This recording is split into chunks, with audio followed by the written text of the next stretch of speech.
अस्सलाम वालेकुम my YouTube family, welcome back to सब लोग पर सभी जाफरी। कैसे हैं आप सब लोग? मैं उम्मीद करती हूँ आप सब ठीक ठाक होंगे। मैं भी यहाँ बहुत ठीक ठाक हूँ और ख़ुश हूँ। और आज मैं आपके लिए लेकर आ रही हूँ रमज़ान से पहले किचन की डीप क्लीनिंग। खैर इरादा तो मेरा यही है, लेकिन उससे पहले मैंने आपको यहाँ पे ये दिखाया है कि मेरा किचन का हो गया था बुरा हाल।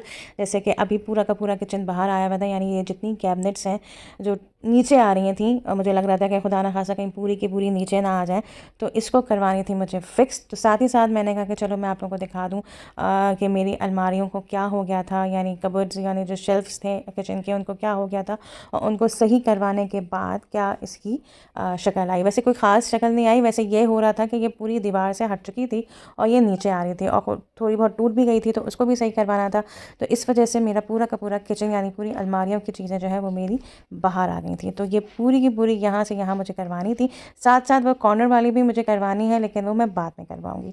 फ़िलहाल यहाँ की पूरी अलमारियाँ सेट हो गई थी और फिर उसकी अच्छी तरह फिर मैंने सफाई करवाई। अच्छा, अंदर पहले ये जिस तरह आप ब्राउन कलर की आप शीट देख रहे हैं, ये पहले मेरी अलमारियों में नहीं थी। तो ये जब अब सही हुई पूरी की पूरी, ये सही हुई, तो फिर इस तरीके से शीट लगी। तो फिर इसको पूरी अच्छी तरह ऑब्वियसली जब वो बंदे काम करके गए तो फिर मैंने अपने मेड के हाथों इस चीज़ की सफाई करवाई, क्योंकि अलमारियों को आपको हर महीने एक दफ़ा आपको अंदर से ज़रूर सफाई करवानी चाहिए। अगर आप सफाई नहीं करवाएंगी तो ऑब्वियसली आप सब घरेलू ख़वातीन को पता है कि यहाँ पे कीड़े बहुत जल्द आ जाते हैं। और वैसे भी आपको मालूम है कि अब चल रही हैं, मतलब अभी तो फ़िलहाल सर्दियाँ हैं, लेकिन आगे जाके गर्मियों में जो है कीड़े कितने निकलते हैं। ऐसे लगता है कि कीड़ों मकोड़ों का जो फेवरेट मौसम होता है वो गर्मियों का ही मौसम होता है। तो बहरहाल यहाँ मैं अच्छी तरह सफाई करवा रही थी। ये वाली अलमारी जो मेन अलमारी थी, यहाँ पे मेरी जितनी भी इलेक्ट्रिक मशीन्स रखी हुई थी, तो ये अलमारी का हशर बहुत बुरा हो गया था। तो अल्लाह का शुक्र ये अच्छी तरह सही हो गई थी। और यहाँ पे मैंने वापस अपनी जितनी भी इलेक्ट्रिक चीज़ें, यानी ग्राइंडर हो, ब्लेंडर हो, हैंड ब्लेंडर हो, और इवन सैंडविच मेकर हो या टोस्टर हो, वो मैंने यहाँ पे सारी अपनी रख दी थी, ताकि मुझे आसानी होती है, ताकि एक ही जगह सारी मशीनरीज जो हैं वो हों यहाँ पे, ताकि जब आपको ज़रूरत हो तो आप आराम से निकालें और वापस आराम से रख दें।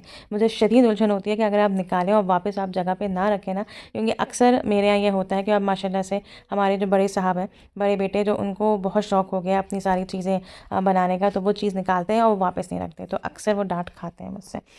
फिर उसके बाद जब इस मैंने कहा चलो अब लगे हाँ, जब अलमारियाँ साफ़ी हो गई हैं तो साथ ही साथ रमज़ान से पहले हम डीप क्लीनिंग भी कर लें अपने किचन की। वैसे तो मैं अमूमन जो है हर महीने या हर 1.5 महीने के बाद इस तरह डीप क्लीनिंग ज़रूर करवाती हूँ, लेकिन मैंने कहा रमज़ान से पहले जैसा अच्छा लगता है कि आप अफ्तारी बनाएं, तो साफ़ सुथरे किचन में आप अपनी अफ्तारी बनाएं तो बहुत ही अच्छा, और दिल को भी और रूह को भी सुकून मिलता है कि भाई आप साफ़। अब मुझे तो हमेशा यह है कि मैं जब भी कुकिंग करती हूँ, मैं जब कुकिंग करती हूँ शाम में, मैं एक ही डिश बनाती हूँ शाम में, तो मैं ये चाहती हूँ कि किचन मेरा साफ़ सुथरा हो, जब भी मुझे कुकिंग करने में मज़ा आता है, वरना फैले हुए किचन में मुझे कुकिंग करने में बिल्कुल मज़ा नहीं आता है। तो यहाँ पे मैं सिंपली अपनी दीवारें मैंने साफ़ करवाई, और साथ ही साथ इस स्लैब पे जो जो चीज़ें रखे हुए थे, कंटेनर्स रखे हुए थे, तो उसको मैंने अच्छी तरह साफ़ सुथरा करवाया। साथ साथ कबर्ड में मेरी कुछ जो ऑर्गेनाइजर्स है वो बहुत ख़राब थे, तो मैंने उनको अच्छी तरह वॉश करवाए।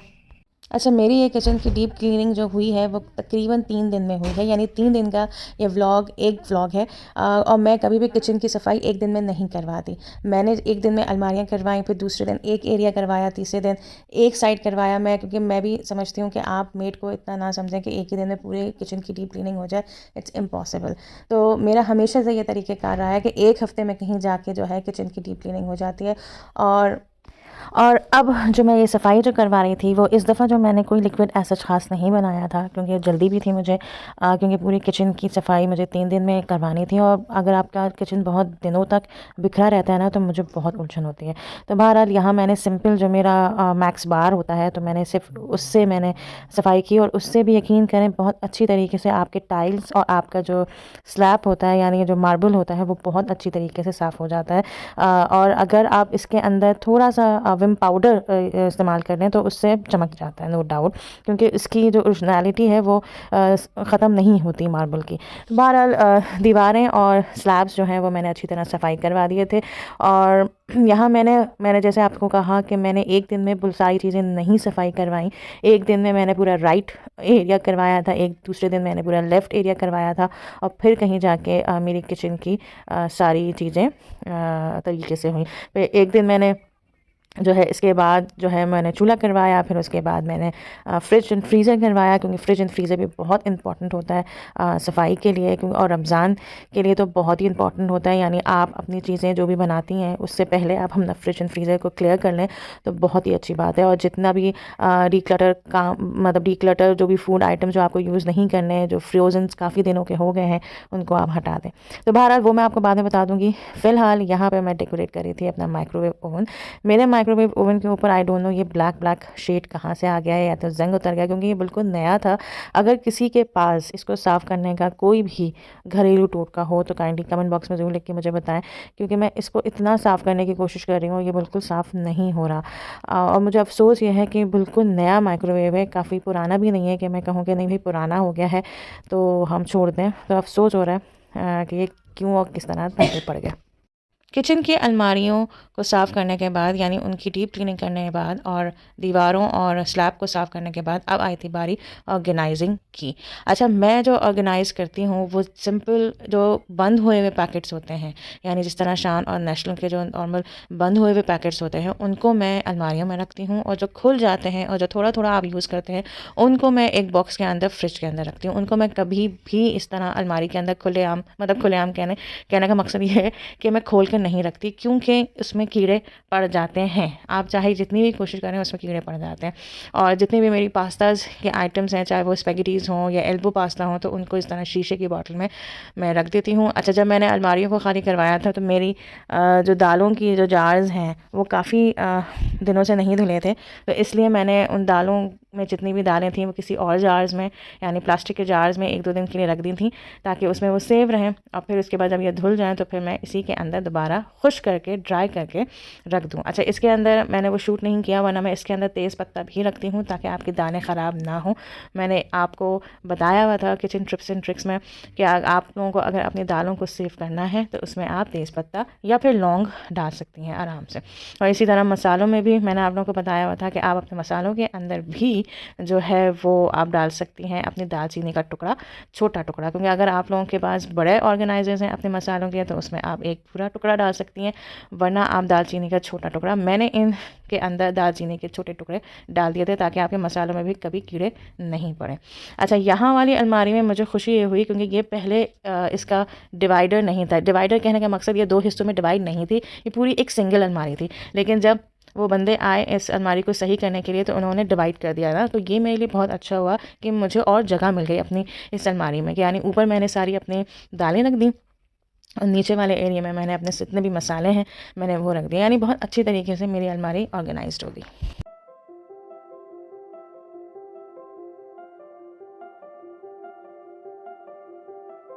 अब आई थी बारी उस अलमारी की जो मैंने आपसे जैसे कहा कि मैं इस अलमारी को बहुत जल्द सही करवाऊंगी, हो सकता है रमज़ानों से पहले ही सही करवा दूं, क्योंकि उस वक्त बिल्कुल आइडिया नहीं था कि उसके साथ ही साथ हम ये भी करवा लेते, क्योंकि हमने कहा था हमें यही वाली अलमारियाँ सही करवानी है, तो वो चीज़ें भी जितनी भी लेकर आए तो वो सिर्फ उसी अलमारियों की चीज़ें लेकर आए थे।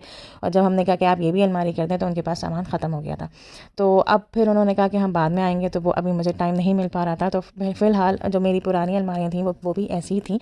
अगर आप देख रहे हैं कि पीछे दीवारें हुई हुई हैं ऐसी, तो ये चीज़ मैं ख़त्म करवाना चाहती हूँ कि यहाँ पे मैं ब्राउन जो शीट होती है मैं वो करवाना चाहती हूँ। और फिर उससे ये होता है कि अभी जिस तरह मैंने यहाँ पे कार्डबोर्ड रखा हुआ है नीचे एज अ बेस, तो वो नहीं रखने की ज़रूरत होती है। तो बहरहाल दुआ यही है कि रमज़ान से पहले ये मेरी अलमारी सही हो जाए। फ़िलहाल ये मेरा माइक्रोवेव का एक तरीके से ऑर्गेनाइज़र है, जो इसके लिए मैंने ऑर्गेनाइज़र यूज़ कर लिया था, यानी कप्स के लिए organiser as a organiser use कर लिया था। तो उससे काफ़ी स्पेस निकल आई थी कि आप अपनी अलमारी में कप्स रख सकती हैं 5 से ज़्यादा, वरना मेरी इस अलमारी में भी जगह नहीं होती। इसी तरह ये वाला भी ऑर्गेनाइज़र था। अच्छा, ये वाले ऑर्गेनाइज़र में मैंने सिर्फ बच्चों के स्नैक्स रखे थे, क्योंकि अगर बच्चे अलमारियों के अंदर घुस के बास्केट के अंदर जब घुसते हैं ना, तो बास्केट इधर की उधर हो जाती है, यानी सत्यानाश हो जाता है। तो इसी वजह से मैंने ये ऑर्गेनाइज़र ख़ास तौर पे लगाया कि बच्चे आएंगे यहीं से स्नैक्स लेंगे और यहीं इसी चीज़ को टच करेंगे, वरना इस बास्केट का, यानी पहले मैं इस बास्केट में सारे स्नैक्स रखती थी, यानी अब इस बास्केट में लेकिन मैं अब स्नैक्स नहीं रखूँगी। इसमें मेरे जितने भी बेकिंग आइटम्स हैं मैं वो रखती हूँ। या फिर रोज़मर्रा की ज़रूरत की चीज़ें जिसको मैं ही सिर्फ निकालूं और उठाऊं और रखूं, वरना बच्चे अगर घुस जाते हैं ना इस वाली बास्केट में, तो इस बास्केट रोज़ाना हशर नशर हुआ हुआ होता है। तो फ़िलहाल अभी तक तो ये बास्केट बहुत बेहतर हालत में है, क्योंकि यहाँ पे मेरी बहुत इंपॉर्टेंट चीज़ें भी होती हैं, कुछ ऐसी चीज़ें भी होती हैं जो मैं रोज़ाना यूज़ करती हूँ। तो मैं इस बास्केट को निकालती हूँ और यूज़ करके और फिर उस तरह रख देती हूँ। और फ़िलहाल बाकी यहाँ पे जितने भी मेरे आप कह सकते हैं ओट आइटम्स हैं, ओट मील आइटम्स हैं, या सूजी है, या ड्राई फ्रूट्स हैं, वो मैं इस अलमारी में रखती हूँ। और ऊपर भी जितनी भी मेरी चीज़ें हैं वो सब काम की चीज़ें हैं। तो फ़िलहाल इस तरीके से मेरी ये दोनों अलमारियाँ भी ऑर्गेनाइज्ड हो गई थी बहुत अच्छे तरीके से। और अब आई थी बारी, यानी तीसरे दिन की बारी आई थी। और इस दिन मैंने क्या किया था, साफ़ चूल्हा, यानी चूल्हा अपना साफ़ करवाया था। अच्छा, ऊपर का चूल्हा मैं आप लोगों को बहुत दफ़ा दिखा चुकी हूँ सफाई करते हुए। नीचे वाले चूल्हे में भी इस दफ़ा मैंने सोचा कि मैं आपको बताऊं कि मैं इसमें क्या क्या रखती हूँ और इसमें से मैंने क्या क्या चीज़ें डिक्लटर की हूँ। सबसे पहले तो मैंने इस चूल्हे को बहुत अच्छी तरह खाली किया, क्योंकि मैं जब बेकिंग करती थी तो सारी चीज़ें मैं पहले निकालती थी बाहर और फिर कहीं जाके बेकिंग करती थी। अब मैं ये चाहती हूँ कि इस तरह ना हो कि एक ही दफ़ा मैं सारी चीज़ों को निकालूं और फिर मैं अच्छी तरह बेक कर लूँ। फ़िलहाल यहाँ पे भी मैं नॉर्मल अपने लेमन बैग्स बार से ही सफाई करवाई थी, सिंपल फोम से। इस पर मैं जूने से सफाई नहीं करवाई थी। पहले पुराना जब चूल्हा था मेरा, ये तो नया खैर चूल्हा आया है, पुराने चूल्हे में मैं ये बेवकूफ़ी करती थी कि मैं इसके शीशे पे जूना मरवाती थी, जिससे बहुत स्क्रैचेस पड़ जाते थे। अब मैं ये काम नहीं करवाती, मैं सिंपल फोम से ही करवाती हूँ। अच्छा, मैं जूना क्यों करवाती थी, इसलिए क्योंकि शीशे के ऊपर ना पानी या तेल की जो लाइनें बन जाती थी ना, वो साफ़ नहीं होती थी। लेकिन अब वो अच्छी तरह साफ़ होने लगी हैं, क्योंकि आगे पीछे मैं फ़ोम मार के और कप अखबार भी या कोई कागज़ भी अच्छी तरह करवाती हूँ, तो उससे इस शीशे के ऊपर कोई भी लाइन नज़र नहीं आती, जिनको दूसरे लफ्ज़ में कह सकते हैं कि लकीरें जिसे कहते हैं कि पड़ जाती हैं पानी की या तेल की। तो बहरहाल इस नीचे वाले हिस्से की मैंने इस दफ़ा डीप क्लीनिंग करवाई। वो बहुत दफ़ा मैं नहीं करवाती थी, मैंने कहा चलो छोड़ो, सिर्फ ऊपर से ही सफाई करवा लो। लेकिन मैंने सोचा कि नहीं, यहाँ से भी, क्योंकि रमज़ान है, रमज़ान में किसी भी वक्त मैं बेकिंग भी कर सकती हूँ, कभी दिल चाहता है कुछ बेक करने का, तो एटलीस्ट आपका ये वाला एरिया साफ़ सुथरा रहे, गंदा ना रहे। वरना ये बहुत कोफ्त होती है कि जब आपको बेकिंग करनी हो और आप चाहें इस चूल्हे को खोलने के लिए, तो आप पहले सफाई करें और उसके बाद कहीं जाके इस पर बेकिंग करें। अच्छा, मज़े की बात कि इसके नीचे वाले एरिए को भी मैंने सोचा कि मैं इस दफ़ा ये जाली निकलवा के इसको और अच्छी तरह डीप क्लीनिंग करवाऊँ, क्योंकि इस वाले एरिया में आप ये देखें कितनी मिट्टी थी और हम यहीं पे बेकिंग करवाते थे। तो बहरहाल मैंने इस हिस्से को भी अच्छी तरह साफ़ करवाया और इसमें से बहुत सारी चीज़ें डिक्लटर भी करवाई, जो कि मुझे नहीं रखनी है यहाँ पे। अच्छा, जैसे ये वाला एरिया है, इस वाले एरिया में बेकिंग तो नहीं होती थी, तो यहाँ पे मैं जो इंपॉर्टेंट चीज़ें जैसे बच्चों के लंच बॉक्सेस हुए, वाटर बॉटल्स हुई, ये मैं रखवा देती हूँ, ताकि सुबह सुबह मुझे कहीं प्रॉब्लम ना हो। क्योंकि बहुत से लोग अब जिस तरह बच्चों की लंच बॉक्सेस हुई या वाटर बॉटल हुई, वो अपने काउंटर टॉप पर रखवाते हैं, लेकिन मैं अपने काउंटर टॉप या स्लैब को बिल्कुल खाली रखना चाहती हूँ। मैं उसको भरा भरा नहीं चाहती। वो जब अगर भरा भरा होता है ना, तो मुझे लगता है कि किचन बहुत ओवरलोडेड हो रहा है। तो इसलिए अलमारियों के अंदर ही जितनी आपकी चीज़ें रहें तो ही अच्छा होता है, वही अच्छा ऑर्गेनाइज्ड वे होता है। वरना आप अगर अपने काउंटर टॉप को हर चीज़ों से भर देंगे ना, तो बहुत ही किचन का हैवी लुक हो जाता है। तो बहरहाल इस तरह हो गई थी मेरी किचन की, सॉरी, अपने ओवन की भी डीप क्लीनिंग बहुत अच्छी तरीके से। और ऊपर की भी मैंने यही उसी वही अंदाज से मैंने सफाई करवाई जिस तरह मैं हमेशा करवाती हूँ।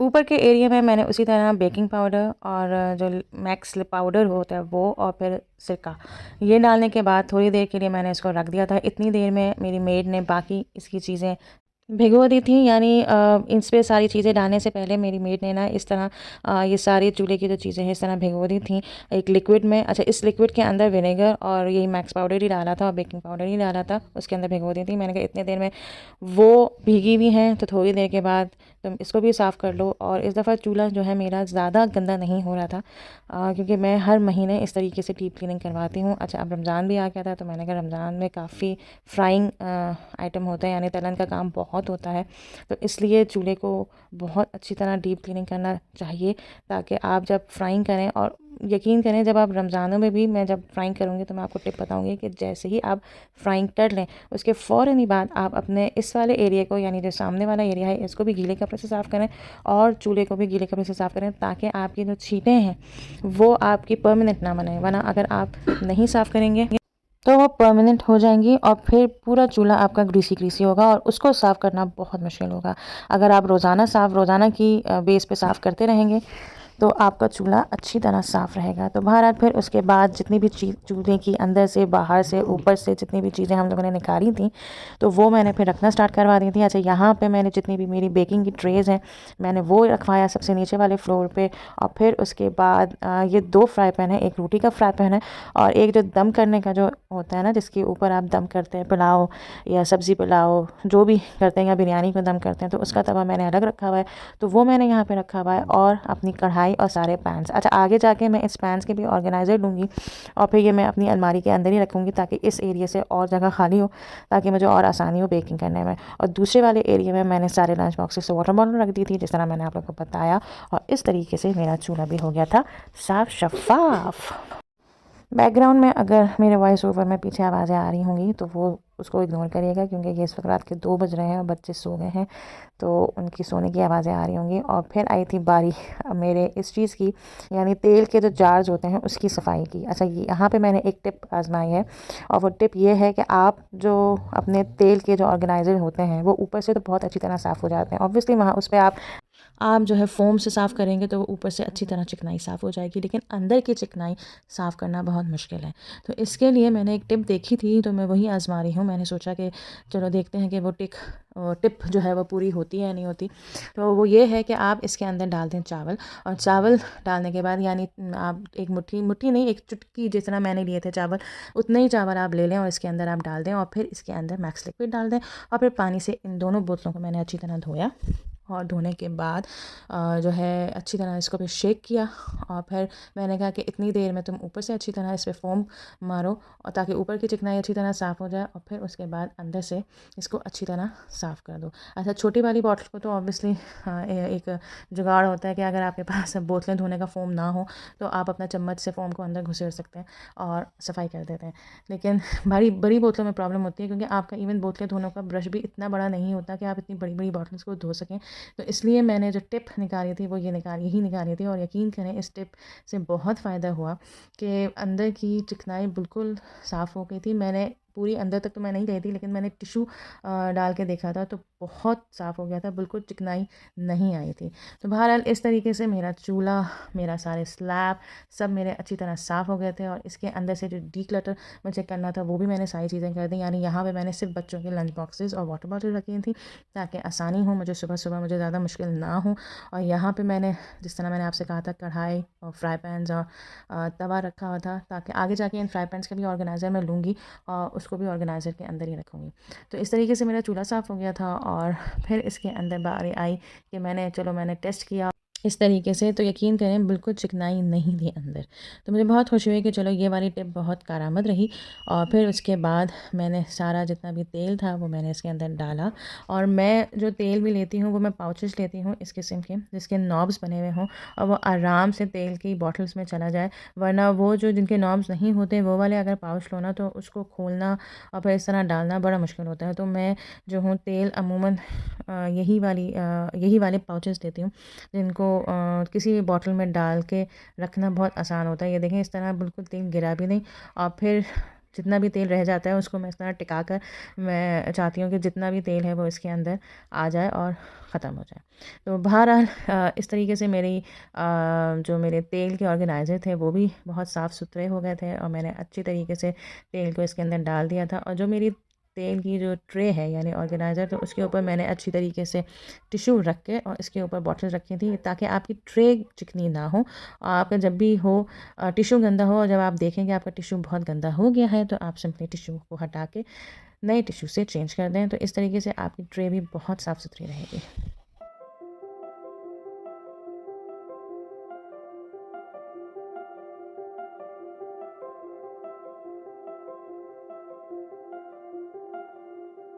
सबको क्लीन करने के बाद अब आई थी बारी फ्रिज की, the most important thing of kitchen. Fridge अगर साफ़ हो जाता है तो यकीन करें दिल को इतनी ठंडक महसूस होती है। और मैं तो ये कहती हूँ कि मैंने जब जब फ्रिज को साफ़ किया है तो मेरे एक दो सब्सक्राइबर हैं जो ये सब कहते हैं कि भाई जब आप फ्रिज साफ़ करती हैं तो मुझे बहुत सुकून मिलता है, दिल चाहता है कि हम अपना भी फ्रिज जल्दी जल्दी साफ़ कर लें। ये चीज़ें ऐसी होती हैं, यानी अपने किचन को साफ़ सुथरा रखना बहुत अच्छी बात होती है और दूसरों को भी बहुत अच्छा लगता है और दूसरे भी बहुत ज़्यादा मोटिवेट होते हैं अगर इस किस्म के व्लॉग्स देखते हैं। मैं तो बहुत होती हूँ जब मैं बहुत सारी ख़वातीन की क्लीनिंग टिप्स देखती हूँ या क्लीनिंग ऑर्गेनाइजेशन देखती हूँ या ऑर्गेनाइजेशन देखती हूँ, ख़ासतौर पर फ्रिज और फ्रीज़र की, मुझे तो बहुत मोटिवेशन मिलती है। तो बहरहाल अब मैं यहाँ पे करवा रही थी फ्रिज साफ़ और ऑब्वियसली फ्रिज की आप पहले भी मेरी डीप क्लीनिंग का ब्लॉग देख चुके हैं। अभी मैं बस रैंडमली मैंने सोचा कि फ्रिज की सफाई करवा दूँ, क्योंकि किचन की डीप क्लीनिंग है तो उसमें फ्रिज ना आए तो ऐसे कैसे हो सकता है। और फ्रिज फ्रीज़र की भी सफाई मैं एक एक दिन करवाती हूँ। मैं एक ही दिन ऑल ओवर नहीं करवाती, एक दिन फ्रिज साफ़ करवाती हूँ और दूसरे दिन मैं फ्रीज़र साफ़ करवाती हूँ। तो फ़िलहाल अभी यहाँ पे फ्रिज साफ़ करवा रही थी और ऑब्वियसली मेड अच्छी तरह सफाई करती है, बहुत अच्छी तरह सफाई करती है, लेकिन कुछ जगहें ऐसी होती हैं जो उनको नहीं पता कि अगर ये चीज़ें जो हैं नहीं साफ़ हों तो फ्रिज के अंदर परमानेंट हो जाती हैं, यानी परमानेंट स्पॉट्स बन जाते हैं। और ख़ासतौर पर ये वाली जगह जो फ्रिज की ड्रेनेज की जो जगह होती है, इसको साफ़ करना बहुत ज़रूरी होता है। तो बहरहाल यहाँ पे हो गई थी सफाई मेरी फ्रिज की बहुत अच्छी तरीके से, और फिर उसके बाद ड्राई भी करना ज़रूरी है, क्योंकि अगर आपने ड्राई नहीं किया तो स्मेल जो आती है तो वो इसी वजह से आती है। लेकिन उसके बावजूद मैं मैदा ज़रूर रखती हूँ ताकि फ्रिज से आपकी कोई स्मेल ना आए। और उसके बाद ये जो लाइनर्स हैं ये मैं ज़रूर रखती हूँ। इसी वजह से मेरा फ्रिज कम से कम महीना भर तरीके का रहता है, और वरना मैं 1 महीने में 1 दफ़ा तो फ्रिज मेरा लाजमी है फ्रिज साफ़ करवाना। वरना अगर बहुत ख़राब होता है, यानी अगर 1-2 हफ़्ते बाद ख़राब होता है, तो मैं सिर्फ लाइनिंग को निकालती हूँ और लाइनिंग को निकाल के वॉश करके मैं दोबारा रख देती हूँ। यकीन करें, आप माने या माने, मेरी मेड साफ़ कर रही थी और कह रही थी एक बाजी यकीन करें आपका फ्रिज इतना साफ़ सुथरा है कि अभी रिसेंटली वो मेरे फ्रिज साफ़ करने से पहले वो किसी और का भी फ्रिज साफ़ करके आई थी और कह रही थी कि आपका फ्रिज मुझे उसके सामने बहुत साफ़ सुथरा लग रहा है, यानी लग ही नहीं रहा कि मुझे साफ़ करना है। वरना कुछ लोग तो अपने फ्रिज को इतना गंदा रखते हैं कि उनको याद ही नहीं रहता कि मतलब उनको फ्रिज साफ़ करवाना है। तो वो भारत मेरे अल्फाज नहीं है, ये मेरी मेड के अल्फाज हैं। तो खैर काफ़ी खुशी हुई, बहुत अच्छा लगता है कि अगर कोई आपके बारे में कुछ तारीफ़ों के पुल बांध दे, चाहे वो कोई भी हो ऑब्वियसली। अच्छा, यहाँ पे मैं लेकर आई थी ऑर्गेनाइज़र फ्रिज के, जिस तरह ये आप देख रही हैं, क्योंकि अगर आपकी जो बॉटल्स होती हैं अगर आप फ्रिज के ऊपर ही रख देंगे ना तो उसके निशानात पड़ जाते हैं, तो उससे भी फ्रिज काफ़ी जल्दी गंदा हो जाता है। तो मैं ये ऑर्गेनाइज़र लेकर आई थी और मुझे काफ़ी अच्छा लगा, तो मैं सोच रही हूँ मैं एक आध और लेकर आ जाऊँ ये ऑर्गेनाइज़र, ताकि आप फ्रिज में और भी जो चीज़ें रखना चाहें तो वो उसी के अंदर रखें, ताकि आपका फ्रिज जो है 1 महीने नहीं बल्कि 2 महीने तक साफ़ सुथरा रहेगा।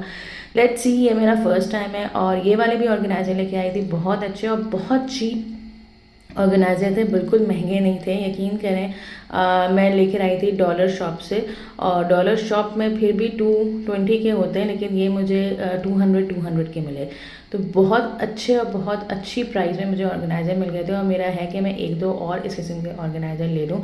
सब्जियों के लिए अभी सिर्फ ये 2 लेकर आई थी, लेकिन मैं सोच रही हूँ 2 और लेकर आ जाऊँ, और ये वाला जो बड़ा वाला ऑर्गेनाइज़र है ये मैं एक और लेकर आ जाऊँ। और ख़ासतौर पर फ्रीज़र के लिए भी मैं सोच रही थी कि मैं 2 और ऑर्गेनाइज़र लेके आ जाऊँ, क्योंकि उसमें भी गोश्त और कोई भी फ्रोज़न आइटम्स आपको रखना होता है तो आप उसी के अंदर रखें। तो बहरहाल अल्लाह का लाख लाख शुक्र है, मेरा ये फ्रिज हो गया था साफ़ सुथरा और बहुत दिल को सेटिस्फेक्शन हो रही थी, और दिल चाह रहा था कि ये बस 1 महीने तक ऐसे ही फ्रिज रहे। ऑब्वियसली इट्स इम्पॉसिबल, क्योंकि लेकिन दिल ये चाहता है, क्योंकि मेरे हमेशा से एक आदत है कि मैं रोज़ाना फ्रिज को क्लीन ज़रूर करती हूँ। अगर मैं ये ना करूँ ना तो मुझे एक उलझन सी रहती है। तो खैर, जब मैं कभी आपको हैबिट्स का व्लॉग बनाऊँगी, यानी मेरे डेली हैबिट्स क्या हैं फॉर क्लीनिंग टिप्स, तो वो मैं आपको इंशाल्लाह उस व्लॉग में बताऊँगी इंशाल्लाह ताला। मैंने सोचा कि फ्रिज के बाद ऑब्वियसली फ्रीज़र की ही बारी आती है, लेकिन मैंने आपसे पहले कहा था कि मैं फ्रीज़र नहीं दिखा पाऊँ, लेकिन ऐसा कैसे हो सकता है। मैंने कहा सारी ज़्यादातर चीज़ें रमज़ान की जो मेक एंड फ्रीज़ वाला व्लॉग आएगा तो उसमें ज़्यादातर चीज़ें फ्रीज़र में ही फ्रीज़ होंगी, तो फ्रीज़र की भी मैं सफाई दिखाई दूँ। लेकिन मैंने ज़्यादा डिटेल व्लॉग नहीं दिखाया फ्रीज़र की के बारे में। मेरा वही एक टिप होता है कि गर्म पानी जो है आप इसके अंदर रख दें फॉर मैक्सिमम जो है, मिनिमम या मैक्सिमम जो भी है, वो आप 5 मिनट के लिए रख दें, इट्स इनफ। और उसके बाद आप जादू देखें कि ये सारा का सारा जो क्या कह सकते हैं, बर्फ़ जो है वो पिघल जाती है। और इस तरीके से मेरा पूरा का पूरा फ्रीज़र साफ़ हो गया था और पूरी की पूरी बर्फ़ जो है वो आराम से पिघल गई थी। तो जब बर्फ़ पिघल जाती है ना, तो इसका मतलब आप अपने फ्रिज और फ्रीज़र को अच्छी तरह साफ़ कर सकते हैं। अल्लाह का शुक्र है मेरे फ्रिज में इस दफ़ा बर्फ़ नहीं जमी, वरना हर दफ़ा ये होता था कि फ्रिज में भी बहुत मोटी लेयर की बर्फ़ जम जाती थी। लेकिन फ्रिज में इस दफ़ा बिल्कुल नहीं वो जमी, और फ्रिज भी साफ़ हो गया और फ्रीज़र भी साफ़ हो गया। और ये दोनों चीज़ें साफ़ होने के बाद यकीन करें बहुत बहुत अच्छा लग रहा था, और ऐसा लग रहा था कि किचन की सारी डीप क्लीनिंग हो गई। अब आई थी बारी किचन की विंडो की, जो कि ये भी बहुत ज़रूरी है। ये भी मैं हर महीने साफ़ करवाती हूँ और इसी तरीके से साफ़ करवाती हूँ ताकि किचन में की खिड़की जो, और ये है भी बिल्कुल मेरा फ्रंट एरिया होता है, तो फ्रंट एरिया को तो ऑब्वियसली आपको हमेशा साफ़ ही रखना चाहिए, चाहे वो कुछ भी हो। तो फ्रंट एरिया में मेरी सबसे पहले किचन की विंडो आती है, तो इसकी जो जाली है उसको नॉर्मल फोम से ही मैंने सफाई करवाई है, और शीशों को भी इसी तरह साफ़ करवाया, और आगे जाके जो है शीशे सूख जाते हैं। इसमें कोई ज़रूरत नहीं है कि आप कागज़ से साफ़ करें, ये आराम से साफ़ हो जाते हैं। मतलब इसमें कोई स्पॉट्स नहीं पड़ते हैं, धब्बे नहीं पड़ते हैं कि अगर आप इस तरह पानी फेंकें तो वो आराम से, क्योंकि आपका फोम से खिड़की साफ़ हो जाती है ना, तो फिर आप पानी इस तरह डाल दें तो आराम से आपकी खिड़की अच्छी और साफ़ सुथरी हो जाती है। और आखिर में मैं आपको दिखाना चाहती हूँ जादू, जिसको मुझे लिटरली करने में, पर्सनल करने में बहुत मज़ा आता है। इसी वजह से मैंने ये मेड से नहीं करवाया, ये मैंने ख़ुद किया। मैंने क्या किया कि मैंने जो एक विम पाउडर होता है वो मैंने डाला, और उसके ऊपर और फिर बेकिंग सोडा, और बेकिंग सोडा डालने के बाद मैंने इसके अंदर डाला सिरका। और ये देखें क्या ये मज़े का रिएक्शन होता है, जिसको करने और देखने में मुझे तो बहुत मज़ा आता है। और इसके बाद जो एक्शन होता है वो देखकर तो मैं बहुत ज़्यादा खुश होती हूँ। यानी उसके बाद आपने सिंपल या तो जूना ले लें, या हैंड जूना जो मैंने आपको दिखाया था वो आप ले लें, और उससे आप अच्छी तरीके से इस तरह पूरे सिंक को रगड़ें। तो यकीन करें कि सिंक इतना चमक जाता है, इतना साफ़ सुथरा हो जाता है कि हद नहीं। यानी उसको देखकर बहुत ज़्यादा खुशी होती है।